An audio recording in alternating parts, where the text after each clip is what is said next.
Now, Monica, I think you can relate to this topic easily, having lived in California. Probably. And I have too, about earthquakes. Oh yeah, I've been in a few. And the earthquake drills. We didn't have tornado drills. We had to get under our Get desk. under your desk. Under the desk, right, with earthquake drills. Yeah. Jacob, tell us more about earthquakes. Fascinating topic. I never really got to go through that growing No? up in the Northeast, but yes, California, a hot spot for earthquakes. We don't really have to deal with them around here, but this caught my attention a couple weeks ago, and this sparked my interest in earthquakes because there was a 3.7 magnitude earthquake near Pierce, South Dakota on May 30th. It was relatively shallow and not many people felt the shaking, but there can be some minor earthquakes in the Dakotas. Of course, the hot spots are Alaska and California. Those are the most earthquake-prone states, whereas North Dakota and Florida, top two for the least earthquake-prone states, and that's just because of where fault lines are across the country. So in North Dakota, we have very stable geology. As far as we can be from any active plate boundaries is where we are in the center of the country,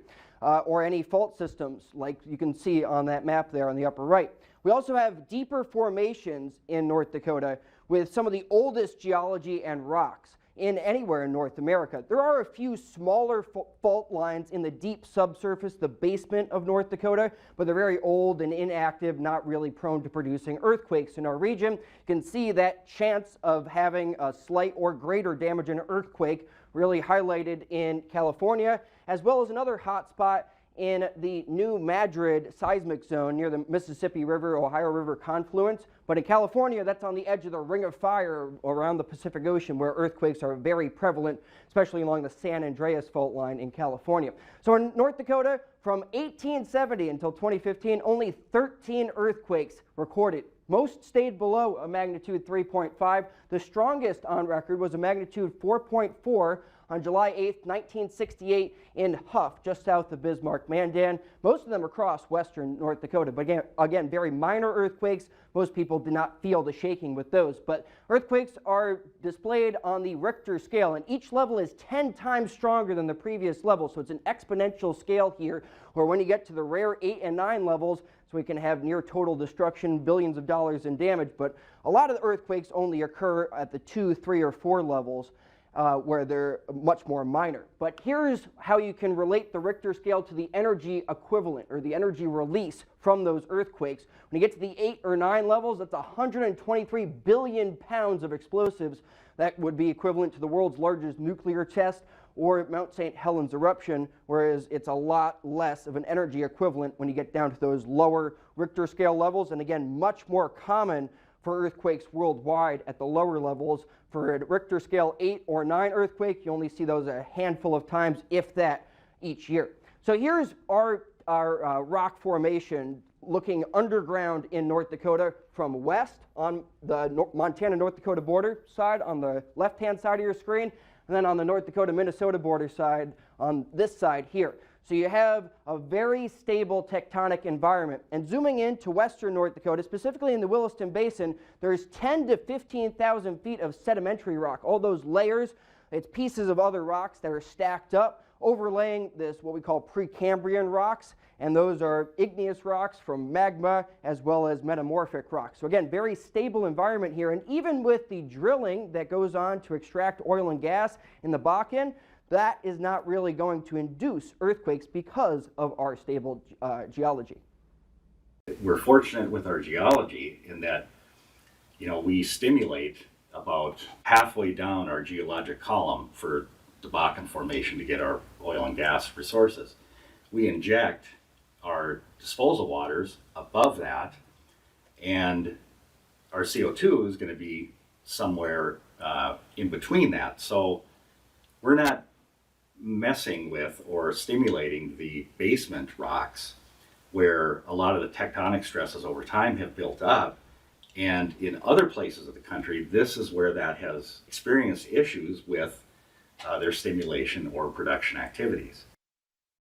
So interesting how those industries can induce some minor, sometimes stronger earthquakes in other parts of the country. Luckily, does not happen here in North Dakota.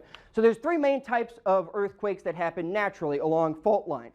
Normal faults, where you have the tectonic plates pull apart and down, and that would cause the earthquake, again, from the rubbing of these tectonic plates against each other. When you have tectonic plates pushed together and up, that can cause an earthquake, as well as the plates to slide past each other with that friction.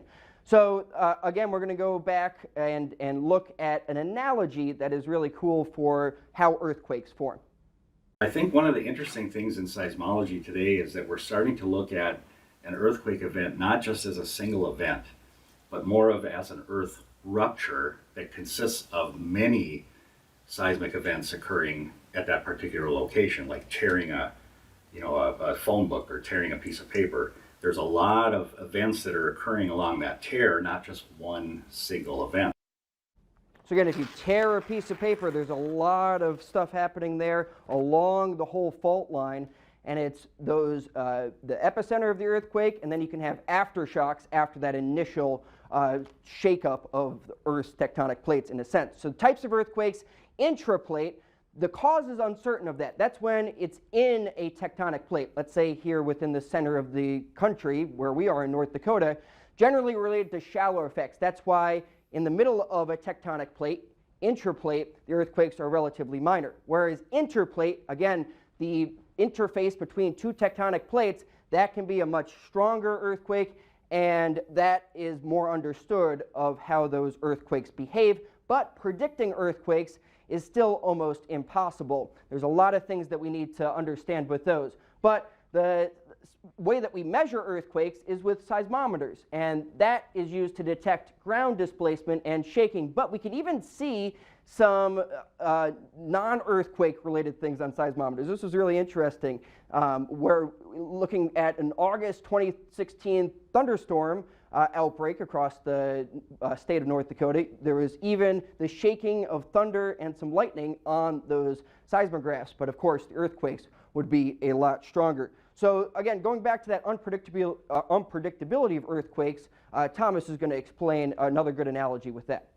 The analogy I use is a baseball player. Let's say you've got a baseball player who hits on average a home run every 10 at-bats. You can forecast that there's a 10% chance he's going to get a home run when he comes up to the plate, but you can't tell me that this particular at-bat he's going to hit a home run. And that's where we are with earthquakes. We can say there's a chance of earthquakes occurring, but we cannot tell you exactly when it's going to happen because the triggering of earthquakes is so complex. There's so many things that can trigger it.